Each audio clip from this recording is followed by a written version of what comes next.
నమస్తే అండి, నా పేరు డాక్టర్ దిలీప్ మేనేని. నేను పెయిన్ అండ్ క్రిటికల్ కేర్ స్పెషలిస్ట్ని. ఇక్కడ హనంకొండలోనే ప్రాక్టీస్ చేస్తున్నాను. ఎగసిస్ pain and critical care centre.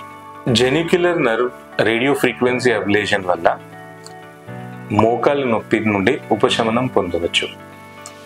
ఎవరైతే ఆపరేషన్కి క్యాండిడేట్స్ కారో, ఎవరికైతే చాలా సివియర్ జాయింట్ పెయిన్స్ ఉంటాయో, ఆపరేషన్స్కి ఫిట్గా ఉండరో, ఎవరైతే మందులు చాలా రోజుల నుండి వాడడం వల్ల వారికి సైడ్ ఎఫెక్ట్స్ వస్తున్నాయో, అటువంటి పేషెంట్స్లలో మనం జెనిక్యులర్ నర్వ్ రేడియో ఫ్రీక్వెన్సీ అబ్లేషన్కి వెళ్ళవచ్చు. దీనివల్ల సంవత్సరం నుండి 2 సంవత్సరాల వరకు నొప్పి నుండి ఉపశమనం ఉండే ఛాన్సెస్ ఉంటాయండి. ఆర్ఎఫ్ఏకి వెళ్ళే కంటే ముందు మనం ఫస్ట్ డయాగ్నోస్టిక్ బ్లాక్ ఇస్తాము.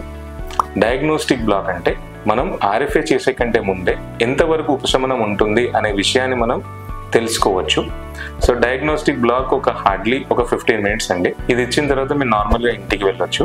ఒకవేళ దీనివల్ల కనుక మీకు ఉపశమనం ఉంది అని అంటే ఒక 4-5 గంటల వరకు ఉపశమనం ఉంటుంది ఈ డయాగ్నోస్టిక్ బ్లాక్ తర్వాత. దీనివల్ల మీకు ఉపశమనం బాగానే ఉంది అని అన్నప్పుడు మనం ఒక లేటర్ డేట్లో, అంటే ఒక 2 రోజుల తర్వాతనైనా 3 రోజుల తర్వాతనైనా రేడియో ఫ్రీక్వెన్సీ అబ్లేషన్కి వెళ్ళొచ్చండి.